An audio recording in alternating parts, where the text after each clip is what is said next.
watching ETVN Philippines.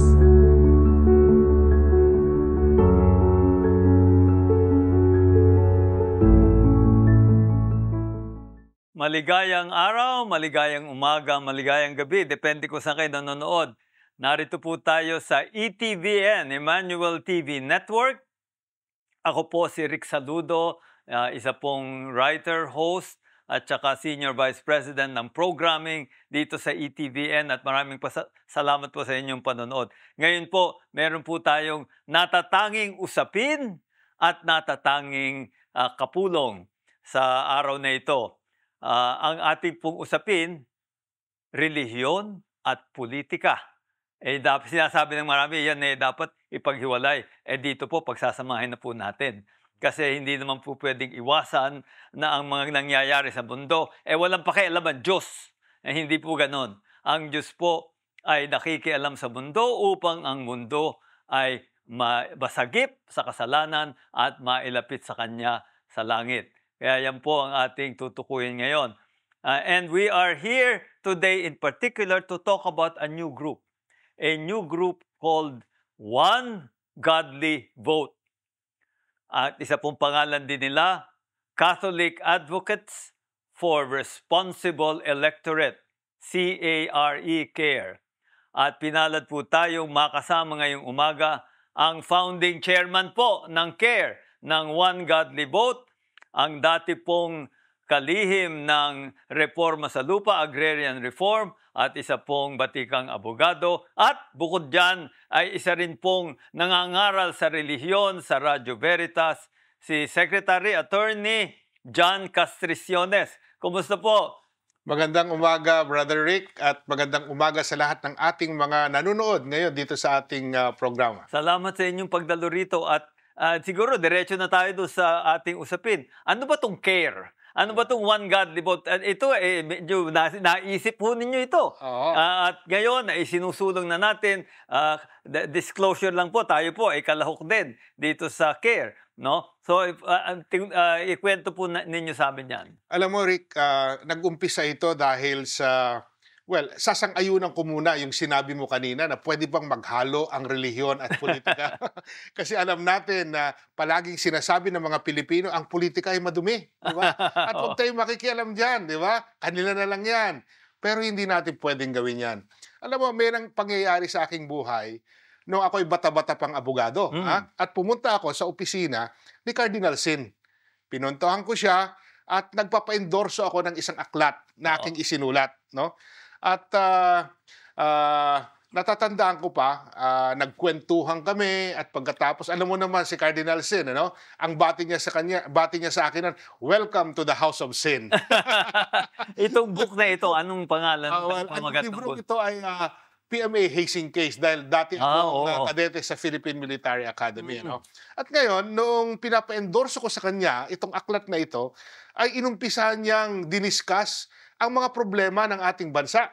Ang sinasabi niya, ang politika ay napakadumi, napakaraming mga korupsyon, napakaraming mga betrayal, at walang nangyayari dahil nakikita natin ng ating mga kababayan ay nakakaawa dahil sa mga personal na interes ng mga politiko at ng mga namamahala ng ating pamahalaan. Para doon sa mga medyo bata-bata pa, si Cardinal Jaime Sin po ang dating Arsobispo ng Maynila na isa pong puwersa na nagbunsod nung tinatawag na EDSA People Power Uprising noong 1986, halos 4 na dekada pong nakararaan. Tama. So, ganun, Brother Rick, pagkatapos tinanong niya sa akin, kamusta ka? Sabi ko, meron akong 2 anak. Maliliit pa yung mga anak noon Mga, siguro nasa mga grade school pa lang sila. At pagkatapos, sinabi niya sa akin, pagkatapos niya akong interviewin tungkol sa aking buhay, ang sabi niya, papasukin mo yung mga anak mo sa politiko. Sabi niya gano'n. Ako yung nagbiglang namangha.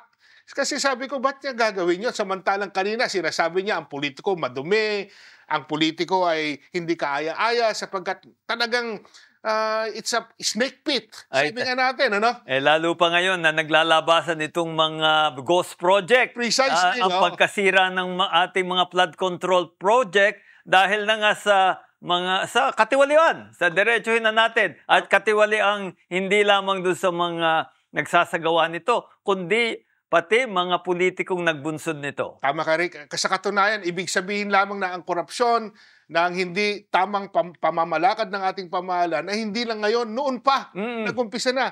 At sinasabi ni Cardinal Sin sa akin, papasukin mo ang mga anak mo sa politika. Tanong ako sa kanya, sabi ko, Cardinal, ba't mo sinasabi yan? Samantalang kanina, sinasabi mo, ang dumi-dumi ng politiko. Ba't ko naman parang ilulublob yung mga anak ko sa putik? Di ba?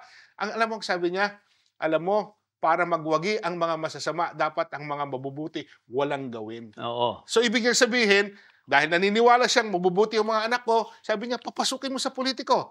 So, doon ko nakita hanggang ngayon na akin pang naalala yung mga sinasabi ni Cardinal Sin na kailangan ang Pilipino ay makialam.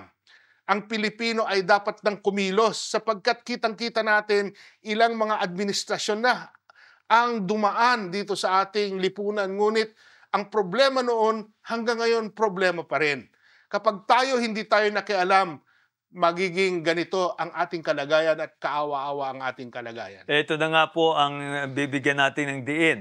Kailangan yung mga taong ibig na bumuti ang bansa, hindi lamang magkikibit balikat at parang bahala na kayo sa politika. No? Kailangang makialam, kailangang sumangkot ang mga nais bumuti ang bansa, ang ibig magpakabuti sa kanilang sarili at sa kanilang paglilingkod sa bayan, dapat lumahok sa politika. At yan nga po, ang ibig nating gawin dito sa CARE. Sige, tuloy niyo po. Oo. Tama ka, Brother Rick. Kaya nga ako'y natutuwa sapagkat dito ngayon ay nag-uumpisa tayo ng isang samahan na ang tawag natin One Godly Vote. Maka-Diyos, di ba? Maka-Diyos na boto ng mga Katoliko, di ba? So makikita natin na dito sa ating bansa, ang pinakamalaking populasyon ng mga mananampalataya ay mga Katoliko. Kaya ironically, why is it happening this way? When a lot of us are Catholics and yet we find our society in the midst of chaos, particularly caused by these political problems that we have. So, ang ibig sabihin siguro, meron tayong pagkukulang. Kaya kailangan natin na kailangan ang mga Katoliko ay magkaisa na. Kailangan ipatupad natin ang mga turo ng ating simbahan. Kailangan ipaglaban natin ang ating pananampalataya para magkaroon ng totoong katarungan, kapayapaan, at magkaroon tayo ng tinatawag na prosperity na dapat nating makamtan na matagal na nating inaasam-asam pero hindi nangyayari. At ito nga, unang-una, ang ibig ng Diyos para sa ating bayan. Correct. Binigyan niya tayo ng napakaraming mga likas na kayamanan, populasyon ng matalino, at meron namang galing. Nakikita natin yan sa mga Pilipinong sumisikat sa iba't ibang dako ng mundo. At maidagdag din natin, binigyan tayo ng pananampalataya. We were given the faith to make our nation and our world a better place. That came from God. So ito nga ang sinasabi nyo, through by mobilizing Catholics, at tayo po mahigit 80 milyon. Correct. Dito sa ating bayan na 110 million Filipinos, if we can really mobilize and unite and move toward good governance, strong economy, tapos a just sharing of the resources of the land, kung yan po ay maisusulong natin, espihado, bubuti ang kalagayan natin, mababawasan yung katiwalian at paglabag sa batas. All of these things can move forward. Pero hindi pwedeng tuturo mo lang yung iba para gawin yan. We must all join hands and do something. Tama ka dyan, Brother Rick. Kailangan talaga magtulungan, magkaisa. Kaya nga ang simbahan at ang mga mananampalataya ay dapat talagang kumilos na. Kaya ito yung tinatawag natin ngayon na Movement for Catholic Advocates for Responsible Electorates. At natutuwa ako dahil merong mga talagang taong they go out of their way in order to see to it that this movement will really snowball and probably will be able to determine the outcome of forthcoming elections. Dahil malapit na naman ang mga election natin.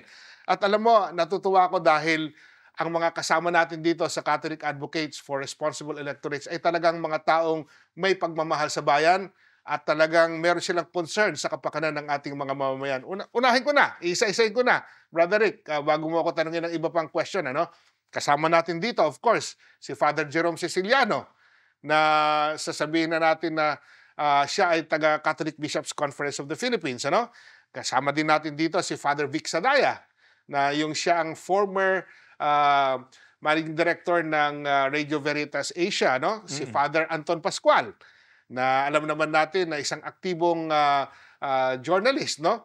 Na isa pa siyang dating ex-chairman ng Radio Veritas. Radio Veritas, oo. At ngayon ay managing director yata siya ng Caritas, di ba? Yes, yung Caritas Manila. Caritas Manila. At pagkatapos, kasama natin dito, of course, the very famous Rick Saludo, na dating press secretary. Cabinet Secretary. Cabinet Secretary ng Royal Administration. No? Kasama din natin dito, of course, si Brother Clifford Sorita, na dating Secretary General ng PPCRV. PPCRV, yan po yung Parish Pastoral Council for Responsible Voting na tumutulong po, nagsasagawa ng ating citizens count tuwing eleksyon. Yes, of course. Kasama din natin dito si Risa, na siyang station manager. Sa Radio Veritas. Ganun din sila Arnel Pelaco, ganun din si Janine, si Jackie Tolentino na isang entrepreneur, businesswoman. Tsaka yan parang parish worker din po yan sa Sampaloc. Correct. At tsaka syempre ako po, na kasamahan ni Brother Rick. At ako'y natutuwa sapagkat bagamat alam natin na kulang-kulang ang ating mga resources, nagkakatipon-tipon tayo, nagkakaisa-isa tayo para talagang ito ay mabuo. At we made it sure that this is really different from other organizations because it has qualities that will definitely make our people move together and clamor for something that would change the society.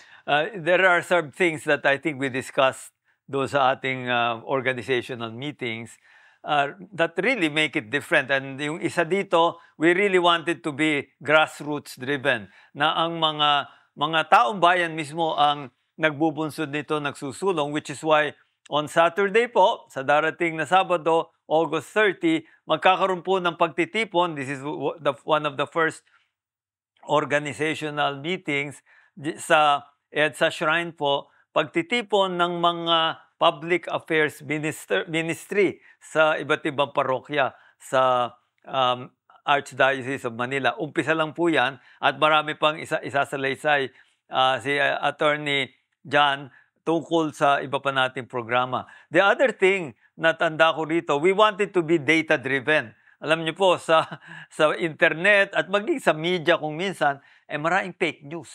No? Maraming nagbabatuhan, nagsisiraan, nagtatatalo, pero walang basehan. Kadalasan walang basehan. Mali ang ipinangangalandakan. Yeah. So we want our One Godly Vote, our movement for Catholic advocates for responsible electorate to be purveyors of facts. Base po sa mga datos. At yan po, datos na titipunin ng hindi lamang ng mga akademiko, kundi ng taong bayan. So I think that will also make us different. Bawal po dito ang fake news. Bawal po. Okay, pagka may nag-fake news, tatagain po natin yan. Kasi hindi bagay yon. And I guess one last thing, of course, it's in our name, it's in our bylaws, ito po ay para sa Diyos. Hindi lang po nagsusulong tayo ng politika, na tayo rito sa lupa, na nag-oorganisa para sa ating mga hanahangad sa lupa. Hindi po. This is a godly organization. Tayo po ay sumasangguni at sumasamba sa Diyos. At yan po talaga ang pusod ng aming advokasya. We want to quote our Lord, to establish the kingdom of God on earth, the kingdom that will be realized even in our country. Yan po, tatlong bagay na palagay namin na iba po sa mga iba pang grupong politika sa ating bansa. So you mentioned all these people. Idadagdag ko rin si Father Jerome Siciliano. Siya po ang tagapamuno o vicar foreign ng mga parokya sa palibot po ng EDSA Shrine. So, nandiyan po Santuario de San Jose, St. John the Baptist Parish, Shrine, at iba pa, no? St. Francis diyan po sa Mandaluyong. So ito po ay kanya pong pinamumunuan under the Vicariate.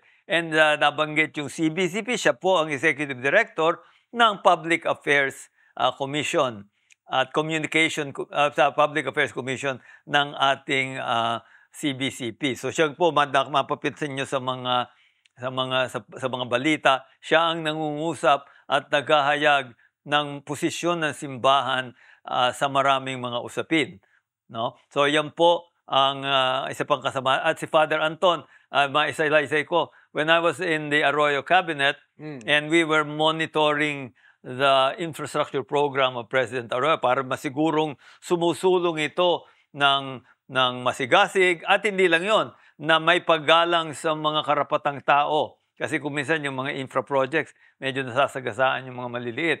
Well, Father Anton Pascual was in the multisectoral committee that was overseeing these projects. So nakasama ko po siya ron when he was named by President Arroyo to that committee.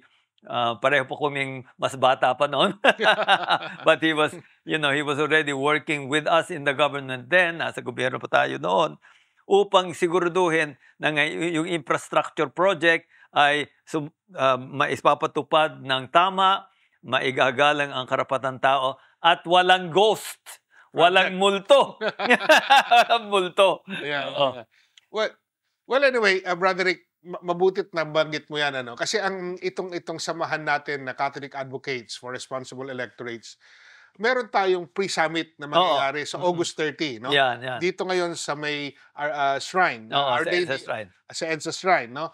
At pagkatapos po niyan, ang mga involved po dito, katulad ng nasabi mo kanina, yung mga representatives from the parishes and barangays, no, of the Archdiocese of Manila. Pagkatapos po nitong August 30, we are looking forward sa isa pang mas malaki na pagtitipon. Come probably around November or October, at ito po yung tinatawag natin na summit. Dito po sa summit na ito, kasama na po dito, aside from sa Archdiocese of Manila, yung mga neighboring archdioceses within Metro Manila. So, nandyan siguro ang Novaliches, nandyan siguro yung Parañaque, nandyan din yung Caloocan, nandito ang Pasig, etc. Lahat po yan. At pagkatapos po niyan, ay biglang lalabas na po tayo. Pupunta po tayo sa Northern Luzon, sa Central Luzon, pupunta tayo sa Visayas, pupunta rin po tayo sa Mindanao. So, we will try to cover the whole nation so that there will be a movement amongst us Catholics. And of course, we welcome other faiths also, na who are also concerned about the welfare of our country by effecting changes that are done through election. Yan ang gagawin natin.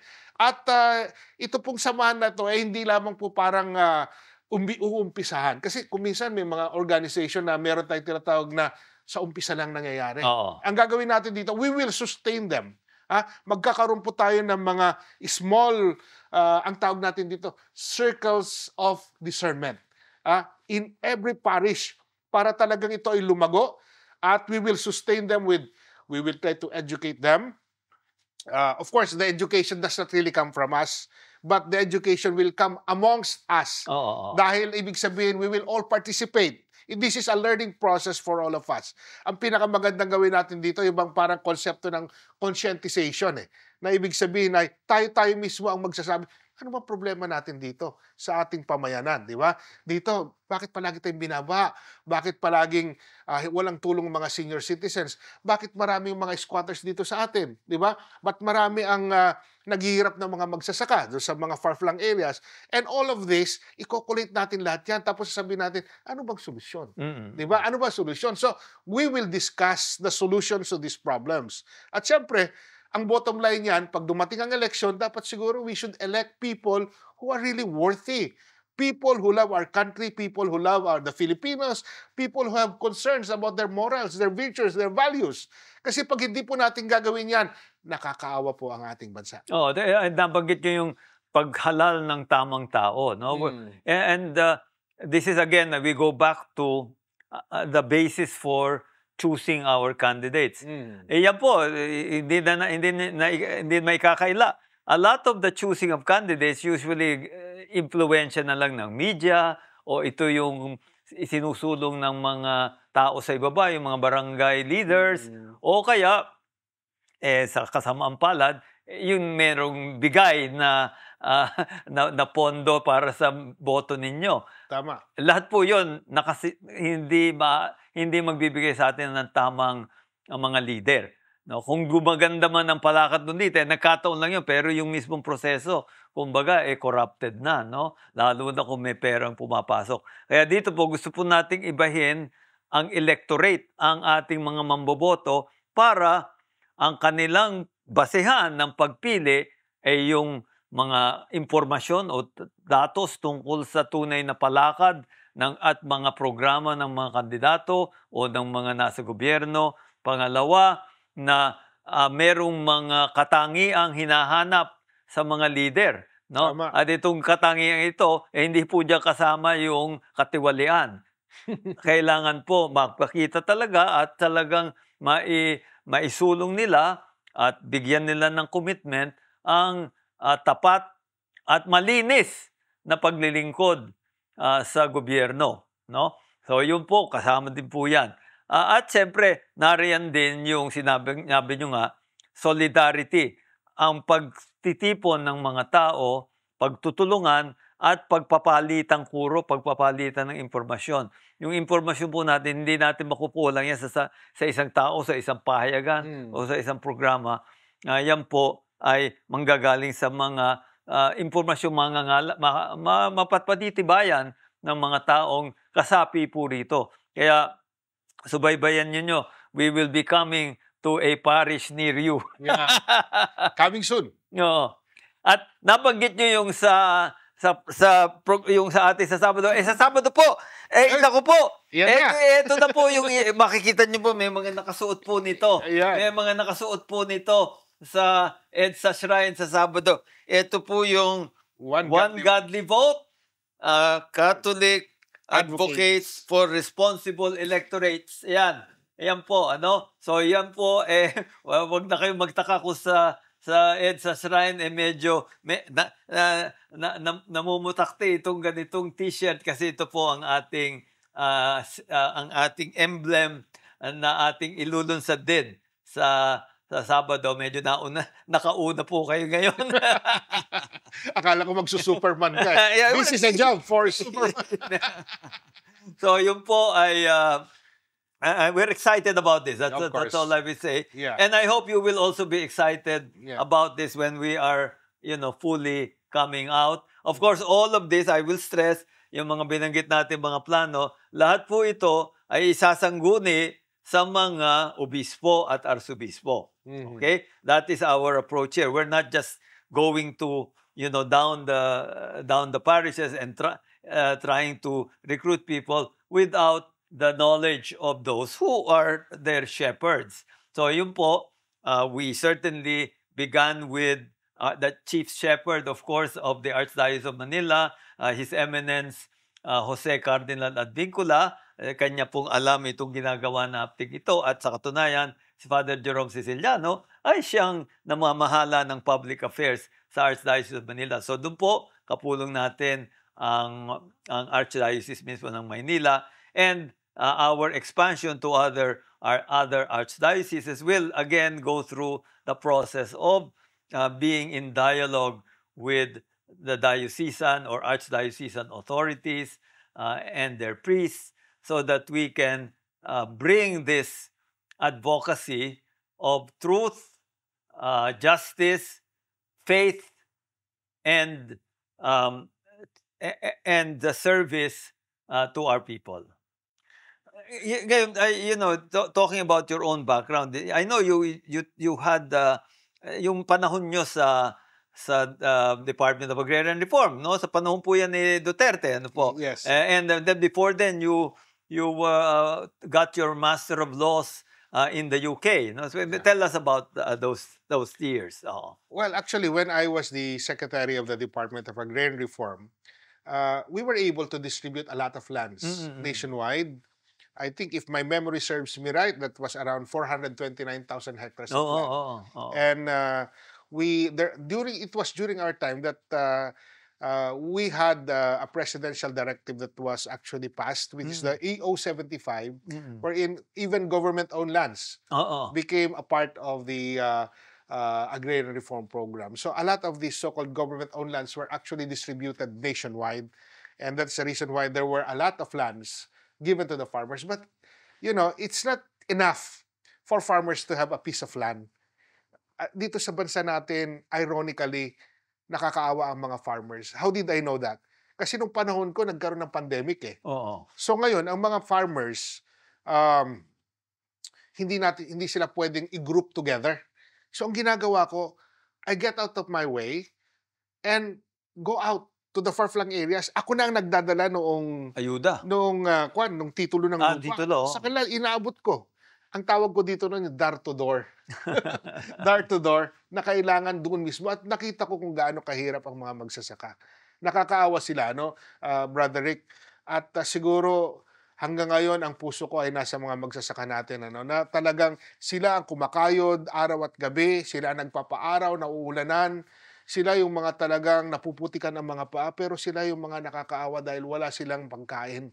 Hindi nila kayang ipadala ang kanilang mga anak sa mga eskwelahan. Wala silang transportasyon. Hindi nila mabenta yung kanilang mga produce doon sa market at ang kumikita yung mga trader. So, dito mo makikita kung gaano kahirap ang buhay nila.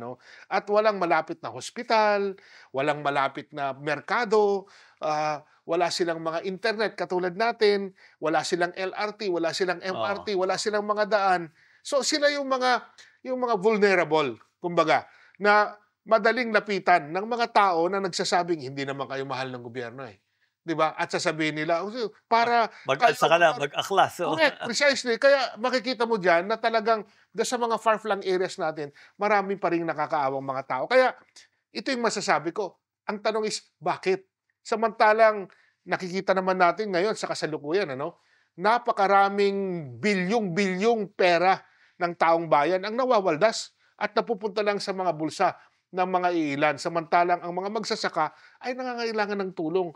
Bakit walang tulong? O kung meron man, hindi sapat ang mga tulong na dumadating sa kanila. Ito nga panahon ngayon na nag-aalala ang ating gobyerno, pati ang ating Pangulo, dahil bumababa ang presyo ng bigas. At na isinulong na nga itong import ban. Binawal na ang pag-aangkat ng bigas para yung presyo naman sa mga magsasaka umangat naman, So talagang problema ito. Natatandaan ko noon si Father Anton Pascual, ang ating kasamahan dito sa One Godly Vote. Nabanggit niya sa isang homily na ang mga nagpapakain sa ating lipunan ay yung pinakamahihirap. Totoo. Ang nagpapakain sa lipunan sa ating lahat yung mga mahihirap, yung mga magsasaka. Siya nga ba manggagaling at mangingisda? Saan nga ba manggagaling ang ating kinakain? Sila po. Pero sila po na nagpapakain sa atin, sila ang pinakahamak, mahirap ang buhay. So ito po talagang dapat bigyan din. At this is another reason why what we are pushing here, One Godly Vote, is needed because we have a situation now where we have resources. We have wealth.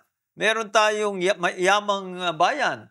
But this is misdirected, misappropriated, misused by people in power and people in wealth, So we have to move toward change. At ito nga po ang ating isinusulong dito. Tama.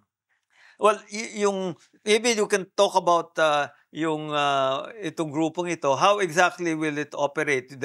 Lalo na towards the summit. I think there was a move toward having barangay representative. Paano ho yun? Yeah. So, ngayon, ang ginawa natin ngayon, Brother Rick, ang atin pong secretariat ng Catholic Advocates for Responsible Electorates ay sumulat sa mga parish priests dito sa Archdiocese of Manila in preparation sa ating pre-summit ngayong August 30. Okay. At hinihingi natin sa kanila na sila ay magpadala ng mga representatives, So basically, dahil bawat parish kasi, Brother Rick, meron na tayo ngayong yung tinatawag na public ministry. Public Affairs Ministry. Public Sa Affairs aming din Ministry. parokya sa Green Hills, Yeah. meron yan. So ngayon, magpapadali sila ngayon ng mga representatives at tayo yung mag-gather tayo ngayon dito sa EDSA Shrine by August 30. At doon natin ngayon ipapakilala itong advokasya natin na kailangan ay we should put our act together as people, as Filipinos. And if there's any Catholics who can do this in the midst of our big population, it should be the Catholic religion. Ay, tunay po. We're all over the country, of course. Precisely. At saka, tuwing linggo, nagtitipo ng ating mga kapwa kapanalig, nakikinig sa misa, so correct. doon pwede silang maabot. The other thing, I think that napag-usapan din natin, there will be focus group discussions among the representatives of barangays. Paano ho yung representatives of barangays? Yan, bawat barangay kasi, bibigyan natin sila ng tasking, no? Na kung saan ay pag-uwi nila sa kanilang mga barangay, they will create a circle of discernment. Parang ganon. At pagkatapos sila ay bubuo ng isang cell, isang grupo, mga 12, na kung saan itong mga representatives na umattend ngayon dito ang magiging leader. Pero bawat miyembro nitong group na ito, na Circle of Discernment, which is composed of 12 persons, they will also create their own circles of discernment. At hindi 12 sila. So, nag-umpisa sa 12, pero bawat isang miyembro, bubuo rin ng kanilang 12 as circles of discernment. At alam mo, brother, itong ganitong sistema, nangyayari na sa ibang mga organization. Alam naman natin yon. Alam mo yan dahil ikaw, nasa gobyerno ka dati. These things are actually being done by a lot of political parties or organizations for that matter. Pero ito kaiba sa atin. Kasi itong sa atin, may basis siya about religion, about faith, about virtues, about values. At pagkatapos, ang kailangan natin dito ay to sustain. How to sustain it, di ba? Kasi hindi pwedeng mag-organize ka lang na hindi mo sila susubuan ng mga informasyon, ng mga data, ng mga pinag-uusapan nila, how to sustain themselves, and how they would be able to evaluate their stance, their position with regards to controversial issues affecting their lives. No? So meron tayong mga i-introduce na mga bagong sistema, teknolohiya, to see to it na talagang magkaroon tayo ng link sa bawat miyembro ng ating samahan. Kasi kung nakikita mo, ang ating simbahan, hindi naman ito nagkukulang sa kanilang ginagawa pagdating sa mga concerns about public ministry, about sa mga social concerns.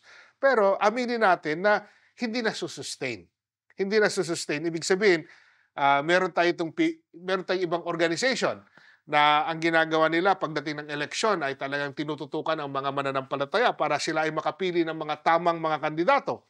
Ang nagiging problema, nagiging aktibo lang sila 2 o 3 buwan before the election. Election lang. So, ibig sabihin, hindi talaga nasusustain. So, kailangan as early as now, and it should be continuing. For every election, dapat handa tayo palagi. Nakahanda tayo na alam natin ang issue, kilala natin ang mga kandidato, meron tayong dapat tamang mga datos, meron tayong mga tamang mga ipinaglalaban. Katulad ng ating mga virtues at values ng mga Katoliko, our Catholic way of life. Kasi alam mo, makikita mo, may mga sinusuportahan tayo minsan mga kandidato na lumalabas na akala mo talagang sila ay mga matitino.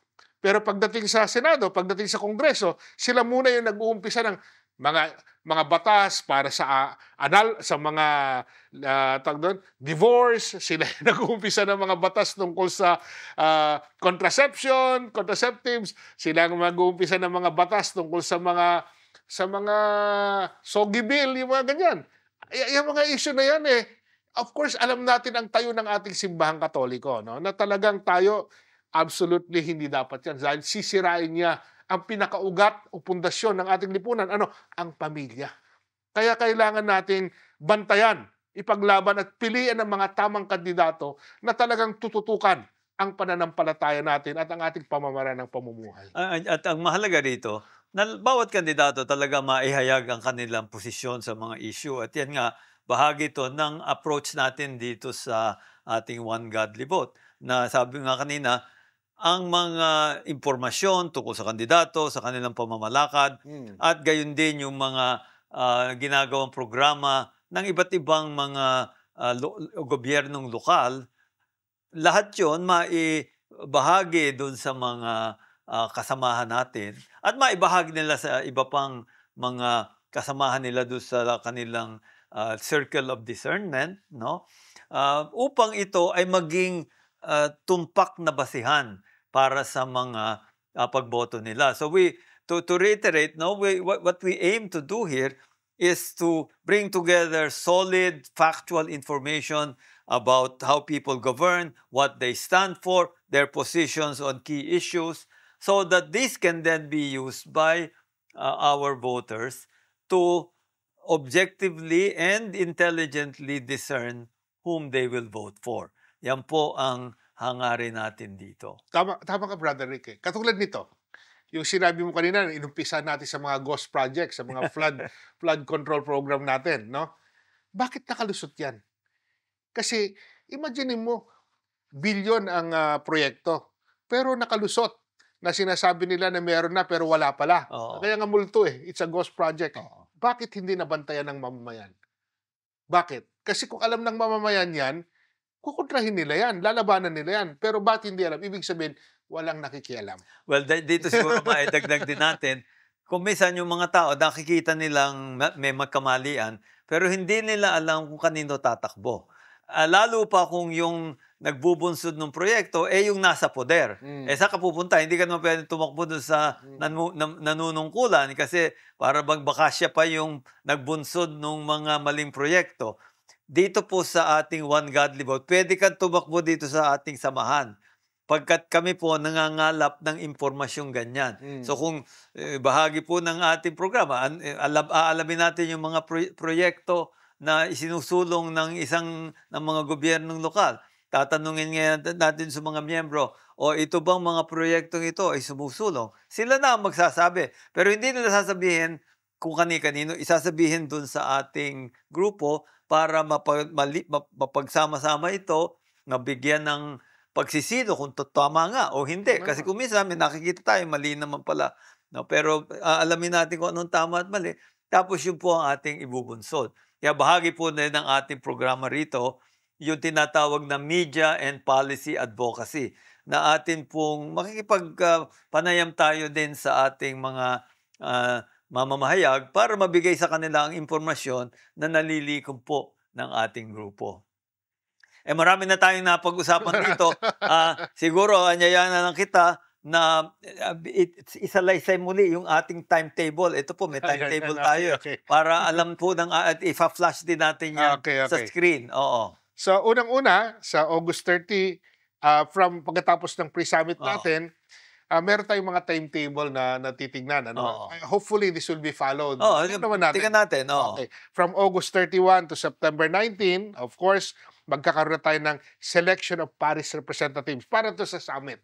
Para ito pipiliin na sa mga parokya, sino ba ang kinatawan sa summit? At ang mamumuno para, siyempre, magre-recommend para dito, siyempre, yung ating mga parish priest. Sila ang magsabi. Through the Parish Pastoral Council. Yan ang gagawin natin. At siyempre, kailangan mag-submit sila ng mga pangalan ng mga tinatawag natin ng mga potential nominees. At pagkatapos, re-repasuhin natin yan. Titignan natin who are the most capable, and thereafter, they will be the ones who would become the representatives of the barangay for the summit. Yan ang gagawin natin. Of course, we are looking at the different archdiocese outside of the Archdiocese of Manila because we have already done that during our pre-summit on August 30, this coming Saturday. At pagkatapos, sa September 30 hanggang October 3, 2025, ito naman yung tinatawag natin na selection of the parish barangay representative based on the list of nominees na isumiti na. And of course, ang magpa-finalize nito ay walang iba kundi yung parish priest.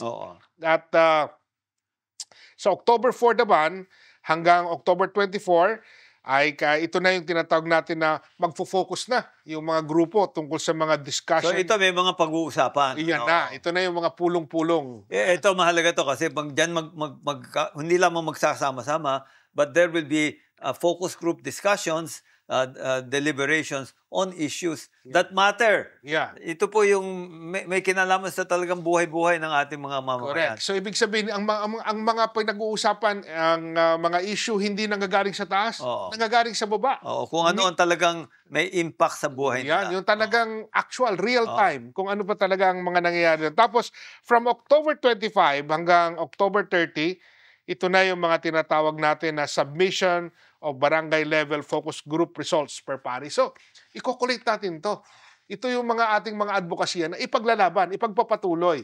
At ito ay tututukan ng ating samahan para talagang magkaroon tayo ng mga tinatawag na prescribed solutions to the problems. And of course, bottom line, the election. We have to prepare. We have to choose the right leaders. Otherwise, we will end up in the same situation if we do not effectuate any changes through election. So dito, pagdating sa summit na yan, sa Nobyembre na yung summit, and ito pong prosesong ito, sa ngayon, ang pinag-uusapan lang natin dito, yun munang Kamaynilaan. Correct. Okay, pero pagka depende sa takbo po nito at pag naisaayos na natin ang takbo ng mismong prosesong ito ng pagpili ng mga kinatawan, tapos yung pagpupulong, tapos pagbuo ng mga ulat, okay, so this will be selection of leaders, focus group discussion on major issues, and then finally reports on these discussions. Once we have that process ironed out, ito ngayon ang pagsisikapan nating maikalat din sa iba't ibang dako ng bansa. And our goal here is always that we advance the welfare of the communities, which is the will of God. Yeah. Po, nais po ng Diyos umangat ang kanyang mga anak sa lupa. This is how we feel we can mobilize the faithful toward this goal. Sana, Brother Rick, dumating yung araw na kapag eleksyon, yung mga botante natin, hindi sila pupunta doon sa election precinct dahil pagdating doon, magtatanong, sino ba iboboto ko? Yung mga ganon, na hindi sila handa, di ba? Walang kahandaan. At pagkatapos, kung ano yung inabot sa kanila na sample ballot na may kasamang 500 piso o 1,000, yun na ang iboboto nila. Sana sana matapos na yung ganong sitwasyon. Sana, bago sila pumunta sa election precinct, ang mangyayari ay meron na silang sariling listahan. Nakalagay na lahat ang mga kandidato doon at may kanya-kanyang mga grade na. Oo, may rating. May rating. At nakalagay dito itong candidate A na ito as per the rating of the Catholic Advocates for Responsible Electorates. Ang grade niya, 60, bagsak. Yung pangalawa, candidate B, 65. Yung candidate C, ganon ang mangyayari hanggang sa mapili natin ng tama sapagkat pinaghandaan natin, hindi lang doon lang dinesisyonan kung sino ang kandidatong iboboto. Kung hindi, sa matagal na panahon, pinag-aralan natin ang kanilang mga advokasya, ang kanilang mga ginampanan, ang kanilang mga achievements, ang kanilang mga tayo sa mga present contemporary issues at i-rating natin sila at ang bawat Katoliko ay boboto. Mga nagmamahal sa bansa, boboto sila. Ito ang tamang tao at ito ang karapat-dapat para hindi tayo magsisisi. Ito ang proseso po at bibigyan din natin, this rating process is based on the impressions and facts and figures brought together by the electorate, by the people who are part of this movement. No, diyan po galing ang mga datos na yan. Hindi po yan galing sa kung saang pananaliksik o pagsusulat, pag-iisip ng ilang grupo. Hindi po. This is a broad-based movement, mass movement that we are putting together that will then be that will generate the information, the ratings of their individual candidates sa mga barangay at syudad at pamayanan sa ating bayan. Well, marami na tayong na-cover doon. Ang masasabi ko lang panoorin nyo yung coverage din namin at ng Radyo Veritas sa darating na Sabado at pagkatapos pa noon, kasi dyan po ay lalo pa nating makikita kung ano itong binubuo nating One Godly Vote, Catholic Advocates for Responsible Electorate. Siguro panghuling mensahe lang ninyo sa ating mga tagapanood. Mga minamahal kong mga kababayan, tayong lahat ay mga Pilipino. Mahal po natin ang ating bansa. Ito lamang po ang ating bansa natin. Alagaan po natin. Ipaglaban po natin. Nakikita po natin na napakarami na pong mga pangyayari na talagang hindi karapat-dapat. Kaya ang ating lipunan punong-puno ng kaguluhan. Maraming mga problema, maraming mga suliranin. Tayo na rin ang gagawa ng paraan para mabigyan po ng solusyon ito ang ating pagkakaisa. At alam naman po natin na ang pagbabago ay hindi natin nakukuha sa mga madadahas na pamamaraan. Hindi natin ito makukuha sa mga bagay na hindi nararapat. Ang kailangan po natin dito, gamitin natin po ang sistema, proseso ng demokrasya, ang eleksyon. At ito po ang ating ipaglalaban. Magkaroon ng pagbabago, isang tunay na lipunan na punong-puno ng kapayapaan, ng katarungan at pagmamahal. At yan po ay gagawin natin kapag tayo nagkaisa sa One Godly Vote, Catholic Advocates for Responsible Electorates.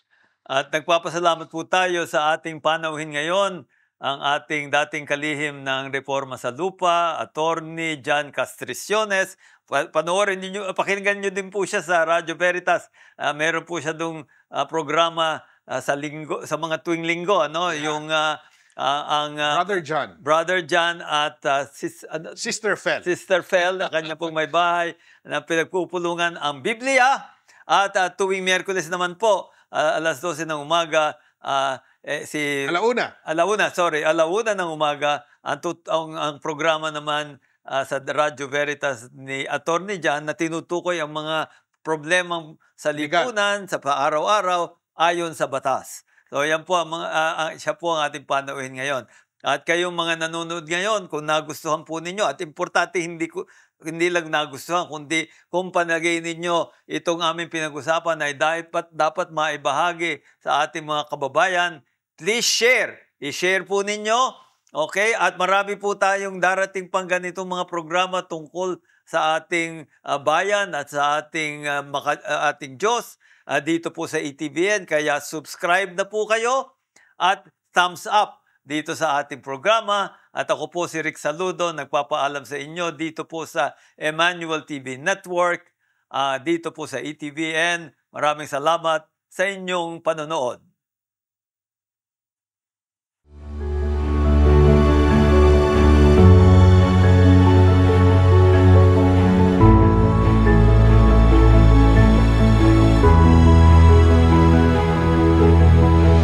You're watching ETVN Philippines.